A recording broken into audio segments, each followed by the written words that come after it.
To speak with absolute veracity to future entrepreneurs, current entrepreneurs, or potential ones, what you have to know about your life is if you're going to be an entrepreneur, you have to accept that some of your success or failure is providential. There's only so many things that are inside your control. The coronavirus pandemic has tanked the global economy with unprecedented speed. Millions out of work, markets plunging, business slammed to a screeching halt. U.S. markets tumbled Friday because of concerns of the outbreak that industrial average closed down nearly 8% Wall Street ending one of the worst today, weeks of trading since the financial crisis in 2008. You can work hard, you can build a nice relationship network, you can sell good products, but you have to have the right environment to work inside of. And some of that's beyond your control. You know, we can't predict terrorist attacks like 9/11 or debacles like the WorldCom accounting disaster, the Enron accounting disaster of 01 to 03, the 2008 global financial crisis. None of these things that we can predict. And so you have to live your life recognizing that a sense of your life is out of control.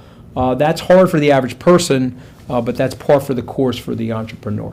The odds of me coming into the rocket business, not knowing anything about rockets, not having ever built anything, I mean, I would have to be insane if I thought the odds were in my favor. Running a business, the first thing you have to do is you have to drop your ego and your self-identity of whatever it is you think about yourself. And so there was great sadness that I had while my business was failing, because my self-pity was at a scale of 1 to 10, it was at a 16. And what was the self-pity? My God, I went to Harvard Law School, I should be doing way better than I'm doing, and my business is failing, and woe is me, woe is me. So the first thing you have to do is you have to drop all of your self-pity, and you have to accept your journey in life. The second thing you have to do is you have to stop comparing yourself to everybody else. I think that is a huge, dangerous thing that business leaders do, and even competitive athletes do. And then once you're able to do both of those things, then your mind clears up.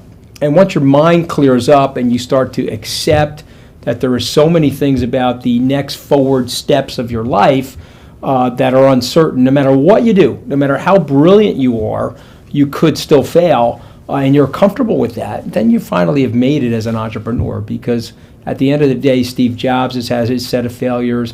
People don't remember this about Bill Gates, but his first operating system failed. He had to go to digital research in Seattle and buy that and change it from DR-DOS to MS-DOS. And so every great entrepreneur, if they are being honest with you, will tell you about disastrous things that happened to them. Michael Dell's notebooks. We're talking about this Galaxy 7 catching on fire.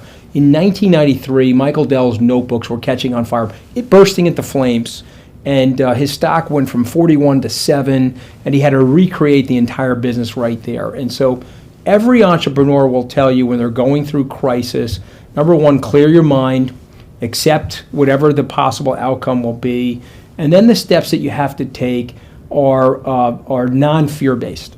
And that's the biggest problem for people, because we all have these fears. You have to remember, you're in a 100,000-year-old piece of machinery that hasn't had really any real major evolution in the last 100,000 years. So your personage, you're the same person that was walking around in ancient Rome. So you're filled with all these primordial instincts.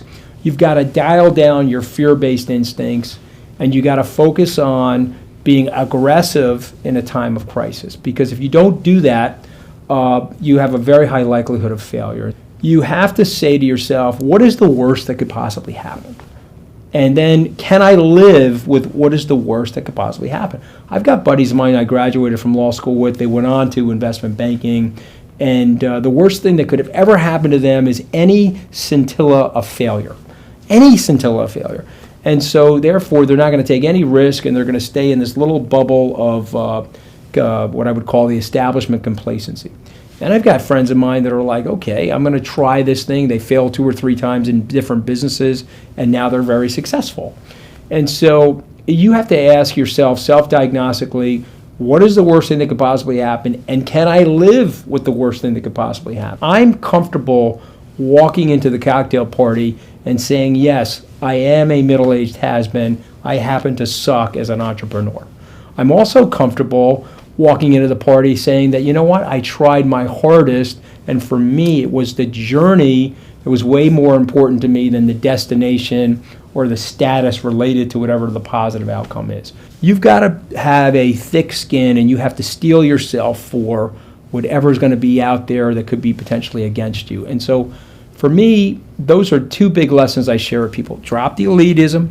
Try to get out into the public and understand what is going on in society. It'll make you a better person and more prepared. And number two, if people are railing against you or saying nasty things, what other people think of you is none of your business. Who cares? Just go out and live your life and do what you think makes sense for yourself. The world has completely changed with Big Think and all these other social media websites and Facebook and Twitter. You better get out there and define yourself before other people define you. So you've got to accept yourself. You've got to recognize that, be self-aware. Okay, you're really not that important. Let me give you the news flash. And the universe doesn't care if you're successful or not. And so you shouldn't either. You should just follow your journey. But if you're an entrepreneur, you got to be bold and you got to think very, very big. Otherwise, what are you doing it for? Have you ever been to a Donald Trump rally? Only the Trump campaign understands how popular Donald Trump is and what his path to re-election might be. Have you ever been to a Bernie Sanders rally?